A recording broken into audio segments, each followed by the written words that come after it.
बिस्मिल्लाहिर्रहमानिर्रहीम। अस्सलामु अलैकुम वरहमतुल्लाहि वबरकातुहू। मोहतरम जनाब फिरोजलाला साहब,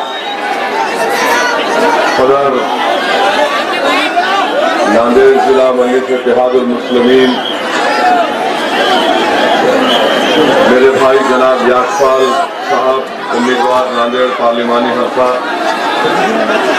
हिंगोली के भी वंचित बहुजन आघाड़ी के उम्मीदवार, मेरे अजीज दोस्तों और बुजुर्गों, मैं माजरत चाहता हूं, मुझे आने में देरी हुई। मैं सुबह 4 बजे से बिहार किशनगंज से निकलकर आप तक यहां पर पहुंचा हूं और मेरे आने का मकसद सिर्फ यही है, मेरे आने का मकसद सिर्फ यही है कि इस पार्लिमानी चुनाव में हम नहीं चाहते कि हिंदुस्तान में बाबा साहिब अम्बेडकर के संविधान को बचाने के लिए बहुत जरूरी है कि हम ना नरेंद्र मोदी को प्राइम मिनिस्टर बनने दें, ना कांग्रेस को प्राइम मिनिस्टर का ओहदा मिलने दें। मेरे अजीज दोस्तों और बुजुर्गों, मैं आपके सामने ये बात रखने आया हूं कि खास तौर से कांग्रेस पार्टी और बीजेपी की तरफ से इन दोनों में एक बात बड़ी कॉमन है, वो ये है कि दोनों मुझको फिरका परस्त कहते हैं। बीजेपी कहती है कि वो इसी कम्युनल है, कांग्रेस कहती है कि मैं कम्युनल हूं। मैं कांग्रेस पार्टी से जानना चाहता हूं कि आखिर कब तक आप हमको ये कहकर डराते रहेंगे कि अगर हम नहीं जीते तो तुम्हारा ये हाल कर दिया जाएगा। मेरा रास सवाल अशोक राव चौहान से है कि जब बाड़ा साहब आपसे मिलने के लिए मैं इसी नांदेड़ में खड़े होकर आपसे कहा था कि हम तैयार हैं, आप बाड़ा साहब को, मेरे भाई बड़े भाई प्रकाश अम्बेडकर साहब को आप उनकी इज्जत और मुकाम से सीट दे दो, मगर ये अशोक राव चौहान और कांग्रेस पार्टी उनसे मिलने के लिए भी तैयार नहीं थी। और बाड़ा साहब से मुलाकात करने के लिए किसको भिजाते हैं, किसको भिजाते हैं मालूम आपको? नगर के विखे पाटिल को भिजाते हैं। उनका बेटा बीजेपी में चले गया, विखे पाटिल का बेटा बीजेपी में चले जाता है और अशोक राव तुम मुझे कहते हो कि मैं वोट काटने को आया हूं। अशोक राव सुन लो, नांदेड़ के हर गली कूचा मेरा घर है, मेरा और मैं आपको बता रहा हूं कि मेरे आबा अजदाद, मेरे बुजुर्ग यही नांदेड़ में पैदा हुए, यहां से किसी वक्त में निकलकर हैदराबाद को गए थे। तो मैं यहां पर आया हूं, आप तमाम से गुजारिश करने आया हूं कि इंशाअल्लाह ताला याशपाल भिंगे जब यहां से मेंबर ऑफ पार्लियामेंट आप तमाम की दुआओं से और आपके वोट से मुंतखब होंगे, आप इस बात को जहन नशीन कर लो मेरे नांदेड़ के बुजुर्गों, कसदुद्दीन अवैसी, याशपाल भिंगे, मेरे बड़े भाई प्रकाश अम्बेडकर साहब और वंचित बहुजन आघाड़ी के जितने एमपी जीतेंगे, इम्तियाज जलील और बिहार किशनगंज से अख्तरुल ईमान, हम तमाम जब दिल्ली को जाएंगे तो मोदी को प्राइम मिनिस्टर बनने नहीं देंगे इंशाअल्लाह। ये बात आप लिख के रख लो, मैं आपसे वादा कर रहा हूं कि हम हिंदुस्तान का प्राइम मिनिस्टर नरेंद्र मोदी को बनने नहीं देंगे। हम ना उसको वोट देंगे और हिंदुस्तान के जो हालात है, ना कांग्रेस के पास मेजॉरिटी आने वाली है, ना बीजेपी के पास आने वाली है। दिल्ली में वही बादशाह बनेगा जिसका साथ प्रकाश अम्बेडकर साहब देंगे। दिल्ली में वही प्राइम मिनिस्टर बनेगा जिसका साथ चीफ मिनिस्टर तेलंगाना चंद्रशेखर राव देगा। दिल्ली में वही प्राइम मिनिस्टर बनेगा जिसका साथ आंध्रा का जगन मोहन रेड्डी देगा। और हमको इस वक्त में मेरे भाई, ये वक्त बीज बोने का नहीं है, ये वक्त फसल काटने का वक्त है। इसीलिए मेरी आपसे गुजारिश है कि आप याशपाल भिंगे साहब को बेखौफ होकर अपने वोट का इस्तेमाल करिए। ये लिस्ट में कहा गया कि अशोक चौहान यहाँ पर बहुत सी बातें मेरे बारे में बोले, अशोक राव चौहान बोलते मेरे बारे में, क्योंकि उनको हिंदुस्तान में एक ही बाप नजर आता हूं, मैं नजर आता हूं, कोई नजर नहीं आता उनको। इनको जवाब देने वाले का नाम ओवैसी है। अशोक राव चौहान को, कांग्रेस पार्टी को हर चीज मुझ में बुरी लगती, हर चीज मुझ में बुरी लगती। अच्छा है, क्योंकि मैं तुम्हारे साथ ठहर कर अपने आप को बुरा नहीं कर सकता। हिंदुस्तान की हकीकत सुनो नांदेड़ के लोगों, आज ये लोग बड़ी बड़ी बातें करते हैं, मगर अगर आप सक्चर कमेटी पढ़ेंगे, मिश्रा कमीशन पढ़ेंगे, कुंडू कमेटी पढ़ेंगे, महमूदुर रहमान कमेटी पढ़ेंगे, हिंदुस्तान में जितने फसादात हुए पढ़ेंगे, श्री कृष्णा कमीशन की रिपोर्ट पढ़ेंगे, तो मैं पूछना चाहता हूं अशोक राव चौहान से, बताओ 6 दिसंबर 92 को दिल्ली में किसकी सरकार थी? दिल्ली में किसका होम मिनिस्टर था? मेरा होम मिनिस्टर था या तुम्हारी पार्टी का होम मिनिस्टर था? दिल्ली में तुम्हारा प्राइम मिनिस्टर था या मेरा प्राइम मिनिस्टर था? जब बंबई की सड़कों पर मासूम इंसानियत का कत्लेआम हो रहा था, श्री कृष्णा कमीशन की रिपोर्ट, ये तुम्हारा कांग्रेस का वो दुमछल्ला एमएलए आरिफ नसीम, उसने गया था कोर्ट को, वो कोर्ट को गया था कि श्री कृष्णा कमीशन की रिपोर्ट क्या होगा। श्री कृष्णा कमीशन की रिपोर्ट का आज अशोक राव आकर डरा रहे। अरे याद रखो, मुस्लिम अकलियत हो या दलित हो या गरीब हो या दंगर समाज के लोग हो, ये तमाम गरीबों से, हिंदुस्तानियों से अपील कर रहा हूं, इस इलेक्शन में आपको ना मोदी से डरना है, ना अशोक राव से डरना है, ना अमित शाह से डरना है, ना आरएसएस से डरना है। आपको उम्मीद के साथ अपने वोट का इस्तेमाल करो। मैं आपसे गुजारिश करने आया हूं, ये डर डर कर कब तक जिएंगे आप? हिंदुस्तान में अब तक 16 पार्लियामेंट के इलेक्शन हो गए। जब कभी इलेक्शन होता, हमारे बुजुर्गों के पास आकर बोलते, देखो हजरत, जिंदगी मौत का मामला है, सेकुलरिज्म को बचाना है, गंगा जमुनी तहजीब को मजबूत करना है, अगर आप नहीं करेंगे तो आप मर जाएंगे, आपकी मस्जिद पे हमला हो जाएगा, दलितों को नुकसान हो जाएगा। अरे जो हमको ये कहकर हमारा वोट हासिल किए, तुम ये तो बता दो कि सिर्फ इलेक्शन के वक्त हमारी जिंदगी और मौत तुमको याद आती, और उसके बाद हम रोज मरते हैं, रोज मरते हैं। इखलाक मर गया, पीलू खान मर गया, रकबर खान मर गया, और मध्य प्रदेश में कांग्रेस की सरकार है ना अशोक राव, वहां पर 3 बच्चों के ऊपर गायकशी के इल्जाम में उन पर मुकदमा आयद किया गया। मगर मुकदमा आयद हुआ ठीक है, उन पर एनएसए क्यों लगाया गया? नेशनल सिक्योरिटी एक्ट लगाया गया। इसका जिम्मेदार कौन है? जब मैंने इसकी आवाज उठाई तो कांग्रेस के बड़े बड़े लीडरों ने मीडिया में जाकर कहा, मिस्टर ओवैसी हम ऐसा ही करेंगे। मैंने उनसे पूछा, बताओ तुम में और बीजेपी की साबिका सरकार में क्या फर्क है? तो कहा फर्क इतना ही है कि जब गाय का मामला आएगा हम एनएसए लगा देंगे। बताओ आप क्या फर्क है इन दोनों में, मेरे अजीज दोस्तों और बुजुर्गों। और फिर एक और बात ये कहती है कि इनकी लंबी लिस्ट है, इनका लव लेटर है, किन किन का जवाब देंगे। अरे अरे तुम्हारे साथी, ये कौन सी मस्जिद, ये कौन सी मस्जिद में कांग्रेस का प्रचार? हाँ,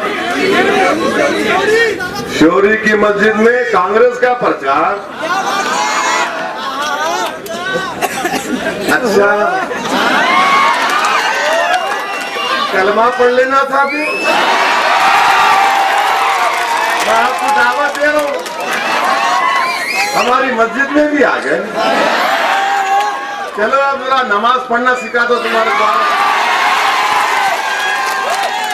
यही है मेरे भाई, यही धोखा देते हैं लोग। रमजान आ गया तो 14 घंटे हम भूखे रहते। ये कांग्रेस के बीजेपी के आके हमारे को बोलते, हम इंतजार करते, दुआ करते, चलो रोजा खत्म हो रहा, दुआ करो, जल्दी खजूर खाऊंगा, पानी पीऊंगा। अशोक राव के बोलते, मेरे को पहले खजूर खिला। हम रोजा रहेंगे तुम्हारे को खजूर खिलाना। मस्जिद मुसलमानों की दुआ तुम्हारे वास्ते होना, हमारे वास्ते नहीं होना।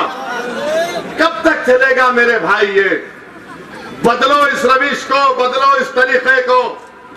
वो जमाना बदल गया, याद रखो। नौजवानों, मैं तुमसे कह रहा हूं, मुस्तकबिल तुम्हारा है। ये डर डर के जीना हमको नहीं आता। मरना तो एक दिन है, सब मरेंगे इंशाअल्लाह ताला, कोई जिंदा नहीं रहने वाला है। मोदी भी जाएगा, ओवैसी भी जाएगा, अशोक राव भी जाएंगे, सब जाएंगे। मगर दुनिया में आए तो याद रखो, मौत एक बार आने वाली है। और दंगर समाज से हमारे यशपाल भिंगे साहब हैं, मेहनत कर रहे हैं। अगर नांदेड़ की पार्लियामेंट की सीट से आपको बीजेपी को रोकना है, मोदी को प्राइम मिनिस्टर बनने से रोकना है, मैं जिम्मेदारी के साथ आपसे कह रहा हूं कि यशपाल भिंगे साहब को आप वोट देंगे तो यहां से नांदेड़ से हम बीजेपी को शिकस्त दे पाएंगे। मुकाबला यशपाल के और बीजेपी के दरमियान में है। ये अशोक राव, इनके तमाम चमचे सिर्फ इनकी चमचागिरी कर रहे हैं। इनको अब ये भी नहीं मालूम कि पोलिंग कब है, पोलिंग भी नहीं मालूम, डर गए। पर ये संविधान जब तक रहेगा, हिंदुस्तान का कॉन्स्टिट्यूशन जब तक रहेगा, हिंदुस्तान उस वक्त तक सेकुलर रहेगा। कांग्रेस पार्टी वालों, ये डराना छोड़ो। मैं बल्दिया के इलेक्शन में मुझे कामयाबी नहीं मिली, उसकी अलग बात है। मगर मैं आपके इलाकों में पैदल दौरे किया, एक दिन नहीं 7-7, 8-8 दिन दौरे किया। इतनी गंदगी मैं वहां पर देखा। क्या आपको इलेक्शन आया तो मस्जिद याद आई और इलेक्शन खत्म हो गया तो मेरा मोहल्ला याद नहीं आता, मेरी गली याद नहीं आती, मेरे घर के सामने बहती हुई गंदगी याद नहीं आती, पीने के पानी का इंतजाम नहीं? मगर इलेक्शन आया तो फिर कहते सेकुलरिज्म को बचाना है। मेरे अजीज दोस्तों और बुजुर्गों, यकीनन इंशाअल्लाह ताला हम मोदी को हराएंगे। मैं आपसे ऐसा वादा किया हूं। हैदराबाद में मोदी आए थे, बड़ी सवालिए, बहुत मुश्किल से लोग जमा हुए और अपनी तकरीर में फिर नो कह दिए MIM, Owaisi, speed breaker. Hindustan के वजीर आजम सुन लो, तेलंगाना में 17 लोकसभा की सीट में से 16 पर TRS, 1 पर शेरवानी कामयाब होगी इंशाअल्लाह। TRS बीजेपी के पास एक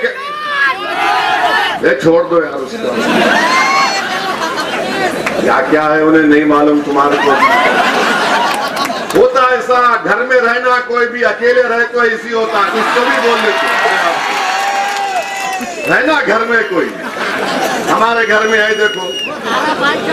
हाँ, तो मैं आप शेयर कर रहा था कि बीजेपी वहां हारेगी। आंध्र प्रदेश में 2 MP बीजेपी के, दोनों वहां पे डिपॉजिट लूज करेंगे इंशाअल्लाह ताला। हिंदुस्तान को, वतन अजीज को इंशाअल्लाह ताला RSS के इस काले बादल से छुटकारा मिलेगा। और याद रखो, 23 जनवरी को जो नतीजा निकलेगा उस दिन रमजान का महीना रहेगा, रमजान का महीना रहेगा। और रमजान की तारीख क्या रहेगी मालूम? अशोक राव मस्जिद चले गए तो भूल गए 17 रमजान को क्या हुआ था। क्या हुआ था 17 रमजान को? 17 रमजान को मारे के हक व बातिल हुई थी। आज जो लोग तुमको आकर डरा रहे ना, तुम उनको जवाब देकर कहो कि हमारी तारीख यह है, बल्कि इंसानी तारीख का वो वाकया याद दिलाओ कि निहत्थे लोग थे, जिस्म पर कपड़े नहीं थे, फाका कशी थे, इनके प्यास सवारी नहीं थी, और मुकाबला ऐसे ताकतवर लोगों से हुआ जिनके पास हर चीज थी। तो तारीख का वाकया जो बदर में पेश आया, वो नांदेड़ के लोगों को बता रहा है कि अगर आज तुम अपने आप को गरीब और बेसहारा समझते हो, मगर याद रखो तुम्हारी तारीख गवाह है कि अल्लाह ने हमेशा गरीब और कमजोरों को कामयाब किया, और 17 रमजान 23 मई इंशाअल्लाह ताला दुनिया के जितने अबू जहल हैं, दुनिया में जितने अबू जहल हैं, वो पूरे के पूरे आउट होने वाले इंशाअल्लाह ताला। इस बात का आप यकीन कर लो मेरे अजीज दोस्तों और बुजुर्गों। जाए भाई, मैंने अब आप जहां जहां वंचित बहुजन आघाड़ी के उम्मीदवार हैं, आपको वोट देना है। प्रकाश बाड़ा साहब हमारे इंशाअल्लाह ताला हमारे बड़े भाई हैं। जब से प्रकाश अंबेडकर साहब के हम करीब हुए हैं, मोदी की जल रही, राहुल की जल रही, अशोक राहुल की जल रही, फडणवीस की जल रही, सबकी जल रही। हम बोले जलो जलो जलो। मेरे से मीडिया के लोग पूछते आप खुश क्यों हैं? मैं उनसे बोलता हूं 2 बरसों पहले जो 2 भाई बिछड़ गए थे वो आज मिले, इसलिए खुश हैं। हम मिल लिए। और याद रखिए ये हमारा प्रकाश अंबेडकर साहब के साथ ये सफर सिर्फ पार्लियामेंट इलेक्शन तक नहीं है, ये आगे जाएगा महाराष्ट्र में, अभी बहुत आगे जाएगा, ये असेंबली इलेक्शन तक जाएगा। और मेरे भाई मुझे पूरा यकीन है कि यशपाल साहब तमाम नांदेड़ के राय दहिंदगान की वोट को हासिल करेंगे, हर बरादरी के, हर कम्युनिटी के वोट हासिल करेंगे। यहां से यशपाल की कामयाबी होगी तो सही मानों में सेकुलरिज्म की कामयाबी होगी। यहां से यशपाल की कामयाबी होगी तो सिर्फ धंगर की नहीं, मुसलमान की नहीं, दलित की नहीं, मराठाओं की नहीं, बल्कि सबकी कामयाबी होगी। ये सही मानों में हिंदुस्तान के उस संविधान की कामयाबी होगी जिसका ख्वाब बाबा साहेब अम्बेडकर ने देखा था। मैं आपसे अर्ज कर रहा हूं, डरने और घबराने की जरूरत नहीं है। अपना एक वोट इस्तेमाल करिए। यहाँ पर मजलिस इत्तेहादुल मुस्लिमीन को जनाब फिरोज आला साहब ने इसमें एक नई ताकत डाली है। अल्हम्दुलिल्लाह मुझे पूरा यकीन है कि दोबारा हम अपना वो मुकाम यहाँ पर हासिल करेंगे। दिलों में आपकी जगह है वो बरकरार रहेगी। मेरी आपसे अपील है कि आप 18 तारीख के दिन आप यशपाल साहब को वोट डालेंगे ना? पूरे हाथ उठाकर बोलिए। और 19 तारीख को अशोक राव को डाल सकते हैं आप। 19 को डालो आप, उनको कोई प्रॉब्लम नहीं। खुदा हाफिज।